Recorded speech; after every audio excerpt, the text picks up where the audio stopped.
Well, firstly, good evening. Thank you very much for asking us to speak on one of our most important occasions amongst such respect and esteemed comrades up here.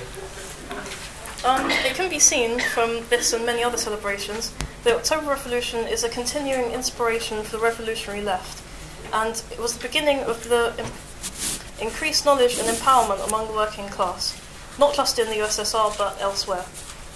From peasants overthrowing landlords, Tsar, and eventually capitalism, to the defeat of the imperialist powers in places such as China and other places in Southeast Asia, including the Democratic People's Republic of Korea. The October Revolution, however, is not taught in our schools, or at least not correctly, and neither is the technological, cultural, or societal achievements that increase the quality of life for working class. They don't tell of the inspirational struggles and the subsequent victories that resulted from this revolution. Despite the attacks of the USSR and the eventual dismantling of socialism in the USSR and the surrounding countries, and the distortion of the truth by the imperialist powers, the legacy of the October Revolution is not forgotten, as remembered and celebrated by us and millions of working class people all over the world.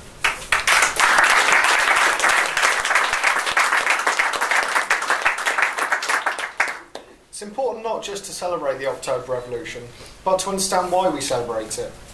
The October Revolution isn't just about the Russian people overthrowing their oppressive and archaic rulers 100 years ago, sorry.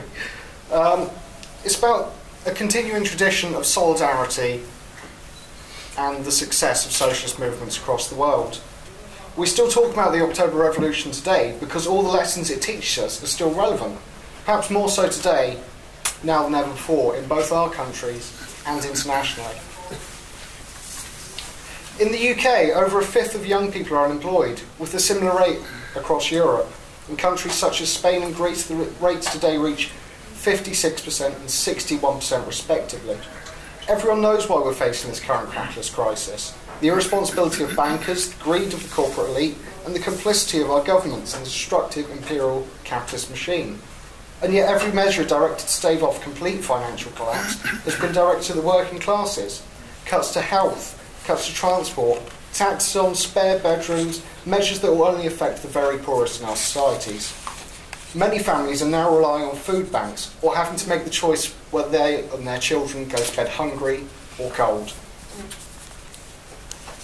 This is not to mention the already existing disparity between the working classes and the elite. Whereas 7% of pupils that can afford to attend independent schools make up 39% of the pupils at top universities, the poorest 33% of students only make up 6% of these universities. No wonder when Parliament is filled with millionaires. The situation in pre-revolutionary Russia was also bleak. Despite the emancipation of the serfs half a century earlier, which in reality left the newly free peasants with little, the disastrous involvement in the First World War stretched tensions with the ruling classes to breaking point by 1917. The previously booming economy was brought to a standstill. Inflation was rising, wages were stagnating, unemployment was rife and a famine was looming. Over 1 million workers began striking across the country. Miners, metal workers, oil workers, railroad workers, textile workers and more. They all managed to establish control over their factories, over production and distribution. Peasants started rising up against their landlords. When measures to quell the revolts by the provisional government failed completely, garrisons of soldiers across the land in the Baltic Fleet declared that they no longer served the capitalist provisional government that was so utterly failing their people.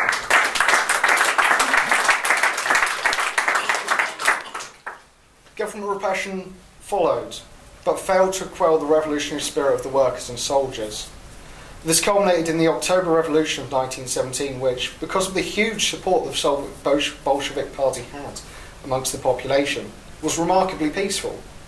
This wasn't just due to the dim future that the ruling capitalist classes offered, but also thanks to the revolutionary education of workers all over Russia, armed with Marxist-Leninist teachings by the Vanguard Party. Today, we can see quite sharply the differences between our current existence in the UK and in the USSR. In the USSR, a full education was not for the wealthy elite. Employment, food and housing, and finding a job wasn't based on connections or luck. And it wasn't just economic but social problems that were tackled by the Soviet government. They tried their best to eradicate gender and race distinctions in their country and erase all privileges based on those two ideas. So every metric with regards to the quality of life in the Soviet Union was improved. We're going to celebrate the October Revolution and share the lessons it's taught us in our struggle to form a vanguard party, to educate the working class in Marxism-Leninism, tell them that there's an alternative to slaving away for the bourgeoisie just to get, in return, public service cuts, mass unemployment, homelessness and starvation.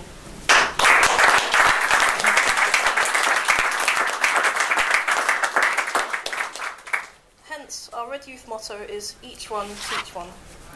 Word.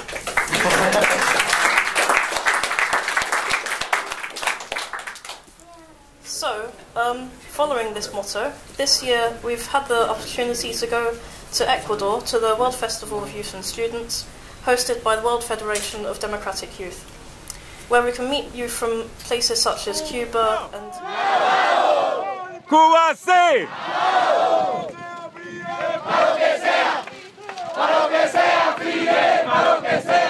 and the Democratic People's Republic of Korea and various other countries in Southeast Asia and Africa. And there will be over 20,000 young people attending.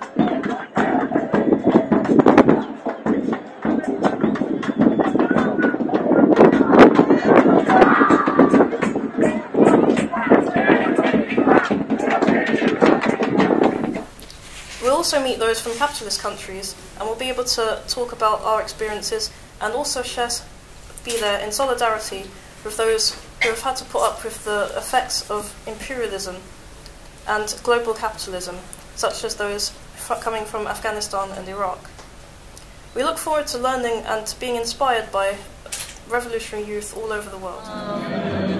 Especially with Great Britain, our brothers, a big hug and thank you for your attention.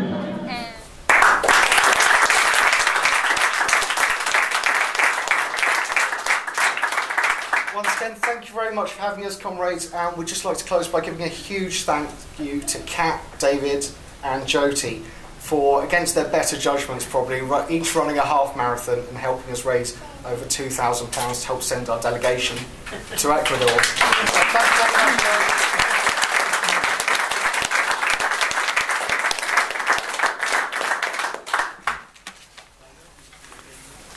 So you can. This guy's amazing. I love this shit.